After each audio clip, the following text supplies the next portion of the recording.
జై సెంట్రింగ్, జై సెంట్రింగ్. అందరికీ నమస్కారాలు.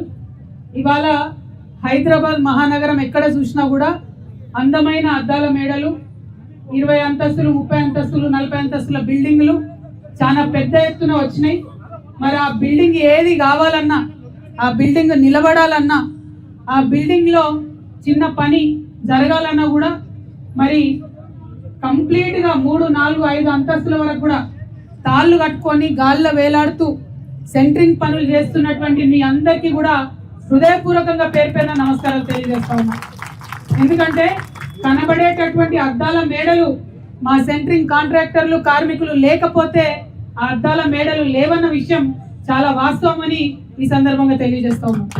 మరి మనం లేనప్పుడు ఆ బిల్డింగే కాదంటే ఆ బిల్డింగ్ కోసం, ఆ పనుల కోసం జరిగేటటువంటి అగ్రిమెంట్లో కూడా మన పేరు ఉండాలని నేను బలంగా నమ్ముతా ఉన్నా.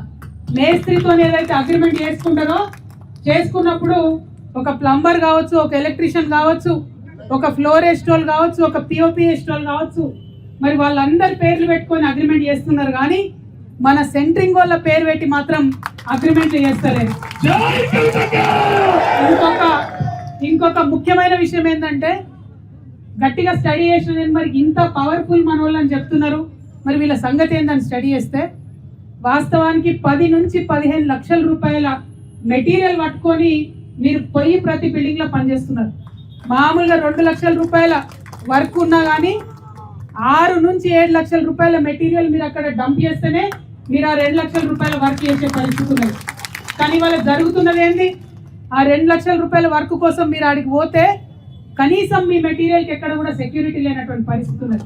దాచిపెట్టుకోవడానికి కనీసం ఒక రూమో, ఒక లాకర్ ఇచ్చేటటువంటి పరిస్థితి లేదు. అన్నిటికన్నా దారుణం ఇక ఈ గుంపు మేస్త్రి వచ్చినప్పటి నుంచి మొత్తం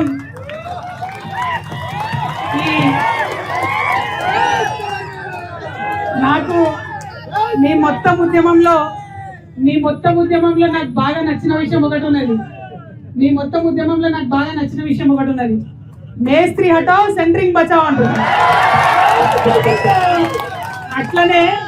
అట్లనే నేనేమంటా అంటే గుంపు మేస్త్రి హటావ్, తెలంగాణ బచావ్ అంటున్నారు.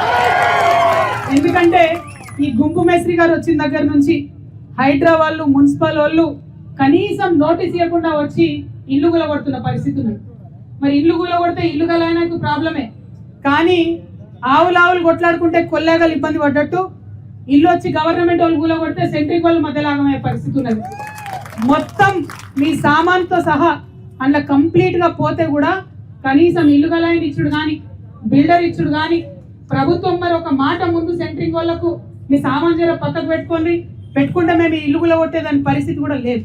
మరి పోయినటువంటి ఆ సామాన్కి నష్టపరిహారం ఇచ్చే ఆలోచన కూడా చేస్తలేరు.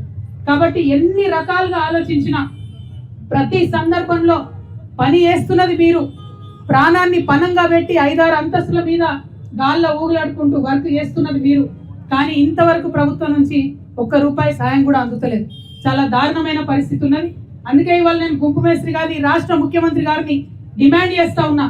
ఇంత పెద్ద రంగం ఇది, 86 చోట్ల నుంచి ఉన్నటువంటి జిహెచ్ఎంసీలో ఉన్న సెంట్రింగ్ అందరూ కూడా కాంట్రాక్టర్లు, కార్మికులంతా కూడా వాళ్ళు ఇక్కడ కూర్చొని ఉన్నారు. దాదాపు 10 రోజులైంది పని బంద్ పెట్టినా కూడా నియత్తోని